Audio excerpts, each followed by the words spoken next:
The first time Maria saw him, it was because of the dogs. Late afternoon sunlight stretched across the dog park, turning everything warm and gold. Maria stood near the fence, one hand loosely holding the leash of her large white poodle, Rena.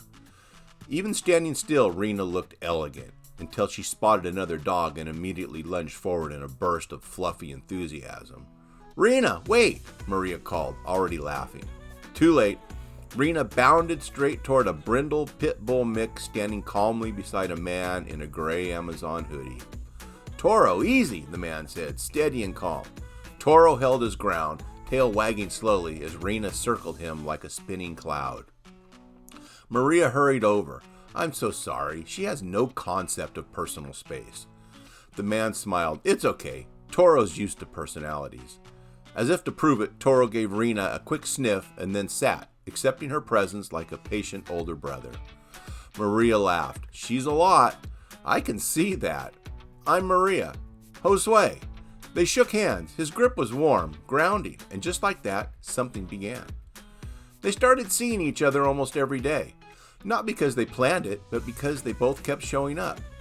Maria's days were long and demanding. Running the restaurant at the local golf and country club meant constant pressure. Staff, guests, timing, expectations. She was always on. And here at the dog park, she could breathe. Jose's work was different, physical, exhausting. Long shifts at the Amazon warehouse, lifting and moving nonstop. He spoke less than most people, but when he did, it mattered. "You must deal with a lot of people," he said one evening as they stood side by side, watching Rena try to convince Toro to chase her. "Too many," Maria said. "Everyone wants something." "Dogs are easier," he said. "They are," she agreed. Rena barked happily. Toro sighed, but got up anyway. They both smiled. Days turned into weeks, conversations grew.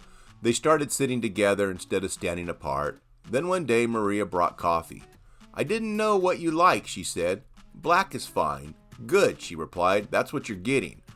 They sat on a bench while both dogs stayed nearby, occasionally wandering, but always within sight, always returning.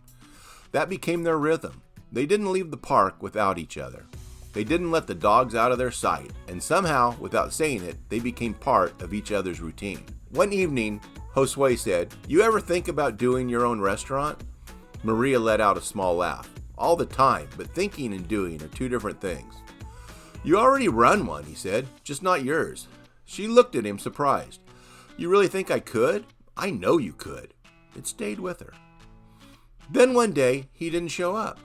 Maria told herself it meant nothing. The next day, still nothing. By the third day, she couldn't ignore it. She kept checking the gate while Rena lingered near her, unusually calm. Finally, she asked another regular, "Hey, have you seen Josue?" The man hesitated. "He got hurt at work. Something heavy fell. He's in the hospital." Everything inside her dropped. Which hospital? The ICU felt cold and too quiet. Maria stood just outside his room, unsure, but unwilling to leave. The nurse approached. "Are you here for Josue?" "Yes," Maria said. "I'm someone close to him." The nurse studied her, then nodded. "You can go in for a few minutes." He looked strong even lying there, but still, too still. Maria stepped closer, her heart tight. "Hey," she whispered, sitting beside him. She gently rested her hand near his. "You scared me," she said softly. Her voice shook. "I didn't realize how much you mattered until you weren't there." She swallowed hard. "You better wake up," she added, forcing a small smile, "because Rena keeps looking for Toro, and I keep looking for you." She came back the next day, and the next, every single day after work, before work, whenever she could. The nurses started recognizing her. "You're the one with the dogs," one of them said. Maria smiled faintly. "Yeah." On the third day, his fingers moved. Then his eyes opened. "Maria?" he whispered. Relief hit her all at once. "I'm here," she said, leaning closer. "I'm right here." He tried to smile. "You came." "Of course I did." Recovery was slow, but steady. Every day, he got a little stronger. And every day, Maria was there. She told him everything. About the park, about Rena waiting at the gate, but only when Maria brought her by briefly on walks near the hospital, never leaving her alone. About how Toro was being cared for by his neighbor, but how she'd gone with him once Jose was awake, making sure he got exercise at the park. I didn't want him to be alone, she said.